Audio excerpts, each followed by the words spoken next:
यादवला मुलायमसिंग यादव यांचा मुलगा म्हणतात आणि अपर्णा यादव ही त्यांची पत्नी असते आणि अखिलेश यादव हा त्यांचा सावत्र भाऊ असतो. हा आहे प्रतीक. हा कोण आहे? नक्कीच याच्याबद्दल जाणून घ्यावंसं वाटत असेल, कारण आता 13 मे 2026ला तो त्याच्या घरी मृत पडलेला लोकांना आढळलेला आहे आणि त्याला जेव्हा हॉस्पिटलमध्ये नेलं तेव्हा डॉक्टरने त्याला मृत घोषित केलं होतं.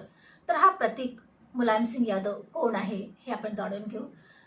प्रतीक हा मुलायमसिंग यादव याचा मुलगा म्हणतात, पण हा खरंच मुलायमसिंग यादवचा मुलगा होता का?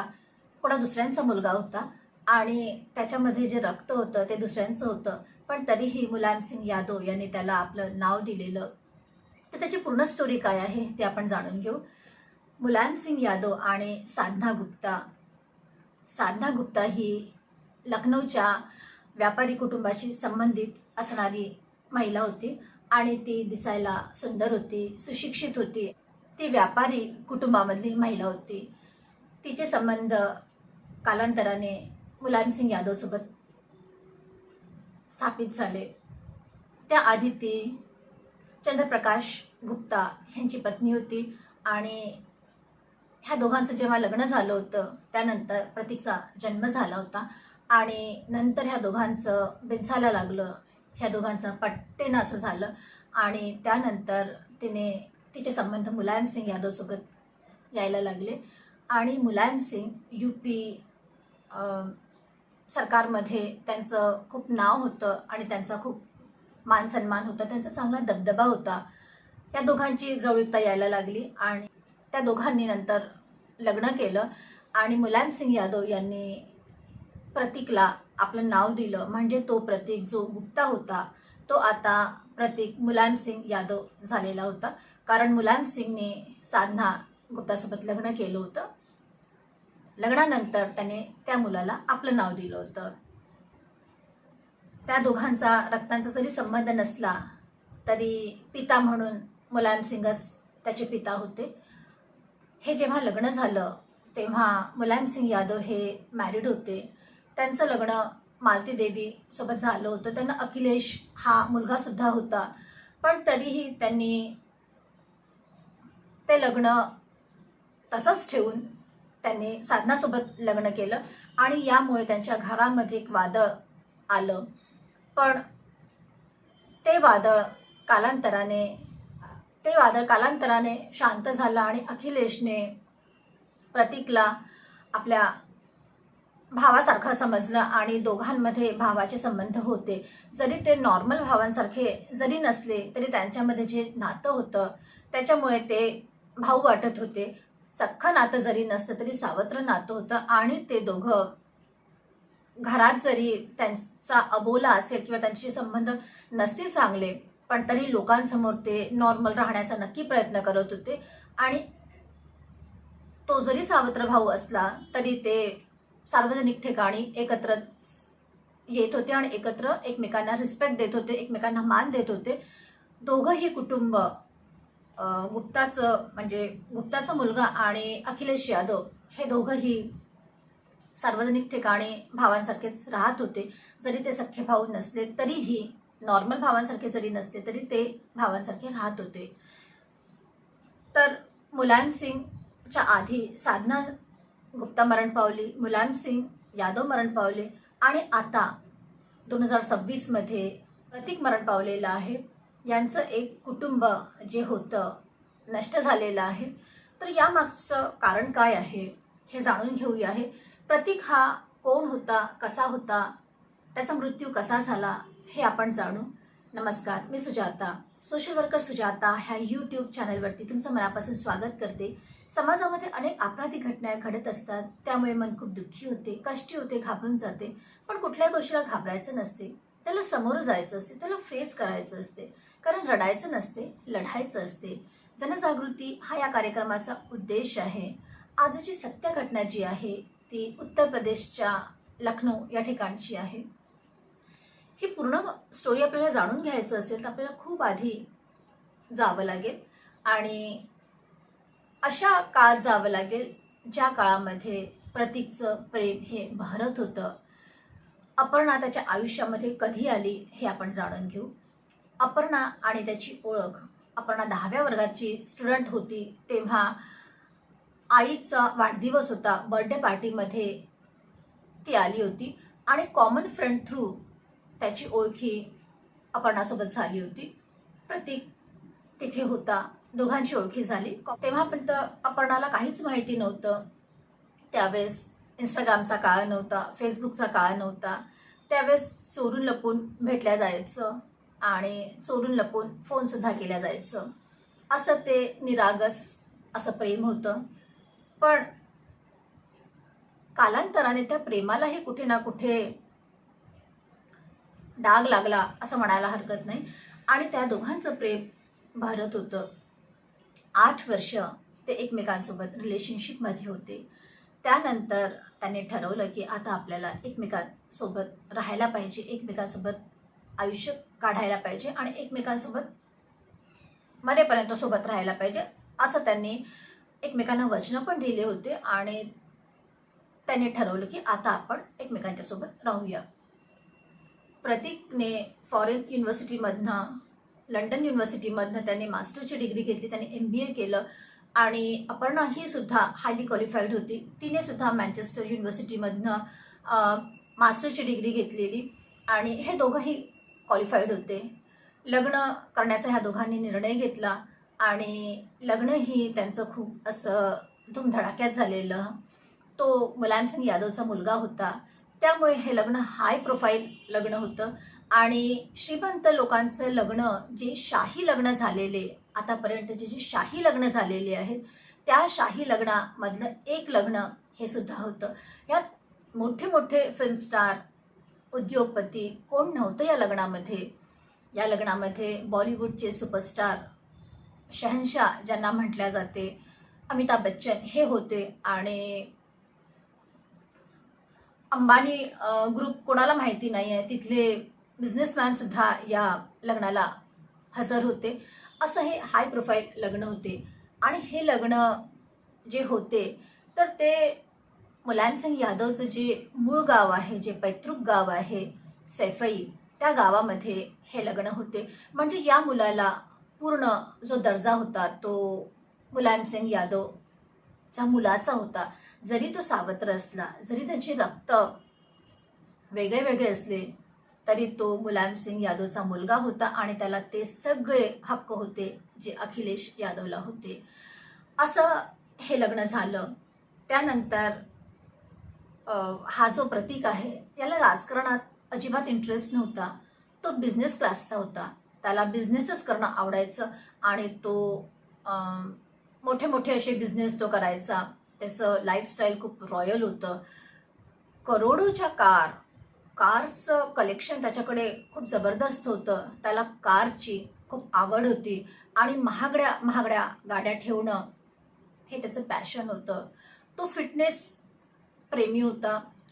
लखनौमध्ये जिम, ज्या आधुनिक जिम आहे, जे वर्ल्ड क्लास जिम आपण ज्याला म्हणू शकतो, अशा जिमची त्याने साखळीच निर्माण केली होती आणि अशा जिममध्ये तो जायचा आणि तो तिथे तासनतास स्वतःच्या शरीरावरती मेहनत घ्यायचा, कारण त्याला जिम करणं खूप आवडायचं. तो फिटनेस प्रेमी होता. तो ॲनिमल लवर सुद्धा होता. त्याला ॲनिमल्सची केअर करणं, त्यांच्यासोबत वेळ घालवणं आणि त्याचं आपलं NGO होतं, जे रस्त्यावरचे कुत्री आहेत, जे रस्त्यावरची जी कुत्री आहेत त्यांना मदत करणं आणि त्यांना निवारा, खाणं, हे सगळं त्याची संस्था, त्याचं NGO करत होतं. असा हा प्रतीक होता, मुलायमसिंग यादव ह्याचा मुलगा. ह्यांचं लग्न अपर्णासोबत झालेलं. ती पण साधीशी, छोटीशी, निरागस वयातली त्याची प्रेमिका. कालांतराने ती सुद्धा मोठी झाली आणि तिने मग समाजवादी पार्टी जॉईन केलं. समाजवादी पार्टीचं तिकीट घेऊन ती इलेक्शनसुद्धा लढली, पण त्यात ती निवडून आली नाही.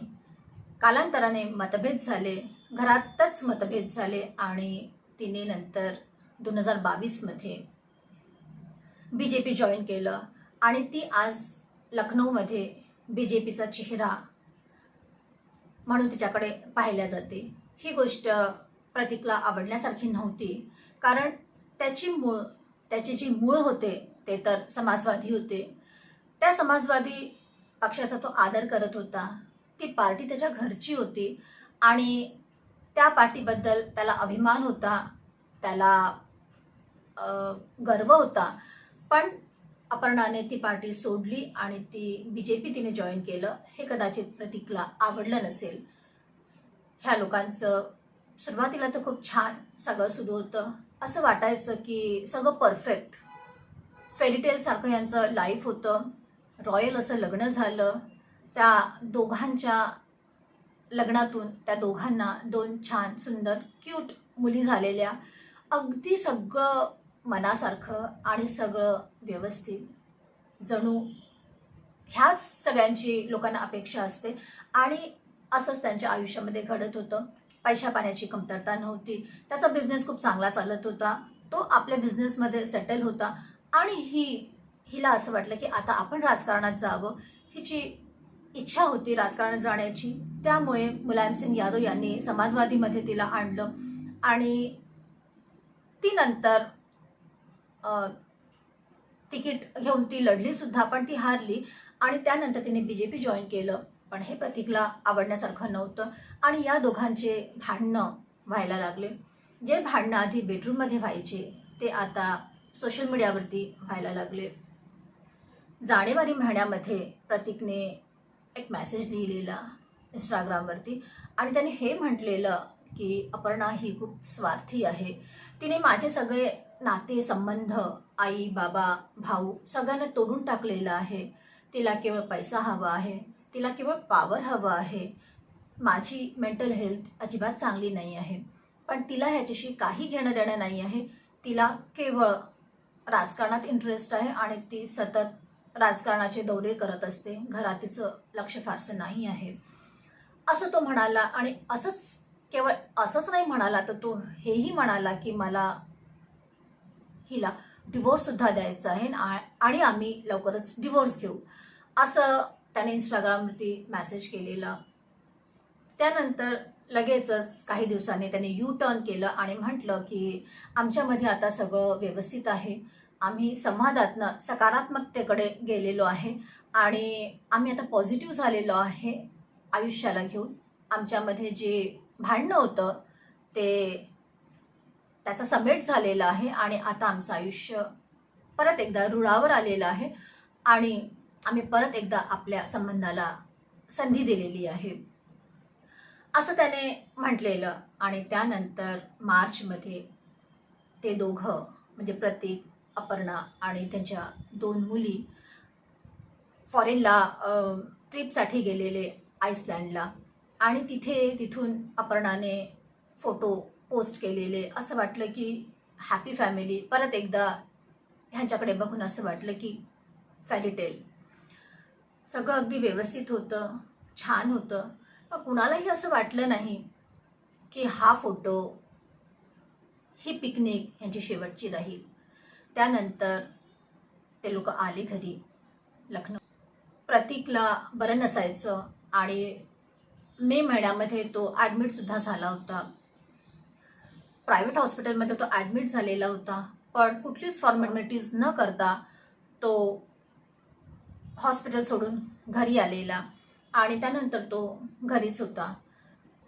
त्याला फुफ्फुसामध्ये थक्का जमलेला, क्लॉट आलेलं असं रिपोर्ट्समध्ये कळलेलं आणि फुफ्फुसामध्ये त्याला इन्फेक्शन झालेलं आहे आणि ते इन्फेक्शन वाढलेलं, त्यामुळे त्याला अटॅक आलेला आणि तो मरण पावला, असं डॉक्टरांच्या रिपोर्ट्सने सांगितलेलं. सकाळी म्हणजे 13 मे 2026ला सकाळी 5:30 वाजता तो उठला आणि आपल्या किचनमध्ये गेल्यावरती तो तिथेच पडला. त्यांचा जो साळा होता तो लगेचच तिकडे आला आणि त्याने पाहिलं. त्याने घाई गडबडीने त्याला हॉस्पिटलमध्ये नेलं. हॉस्पिटलमध्ये नेण्याआधीच डॉक्टरने तो मरण पावलेला होता आणि डॉक्टरने त्याला बघून म्हटले की हा आधीचाच मृत अवस्थेत तुम्ही याला इथे आणलेलं आहे असं डॉक्टरांनी म्हटलेलं. एका सुंदरशा लव्ह स्टोरीचा शेवट इतका भयानक होईल असं कोणाला वाटलं असेल का? या प्रेतामागचं, ह्या मृत्यूमागचं कारण काय? घरचं वातावरण, तणाव, टेन्शन की खरोखरच मेडिकल ट्रॅजेडी काय असेल? काय वाटते तुम्हाला? एका प्रेमाचा शेवट इतका भयंकर असू शकतो का? काय झालं असेल प्रतीकसोबत? त्याचं तर एकंदरीत सगळं व्यवस्थित सुरू होतं. त्याचं फिटनेस खूप छान होतं. फिटनेस लवर तो होता आणि जिममध्ये तो तासनतास एक्सरसाइज करायचा. मग त्या माणसाला फुफ्फुसामध्ये थक्का जमला आणि तिथे इन्फेक्शन झालं आणि तो मरण पावलेला असं डॉक्टरांनी म्हटलेलं आहे. पण त्यामागचं नेमकं कारण काय आहे? नेमकं जे डॉक्टरांनी म्हटलं तेच आहे की त्यामागे तणाव होतं, त्यामध्ये मागे टेन्शन होतं की तुटलेले संबंध होते? काय होतं? काय वाटते तुम्हाला? कमेंट्स करून नक्की कळवा. तुम्ही पाहताय social worker Sujata, real crime stories ज्यामध्ये सत्य आहे पण त्यावरती विश्वास ठेवणं कठीण आहे. परत भेटूया पुढल्या वळणावरती. तेव्हा लाईक करा, कमेंट्स करा, शेअर करा आणि सबस्क्राईब तर कराच करा.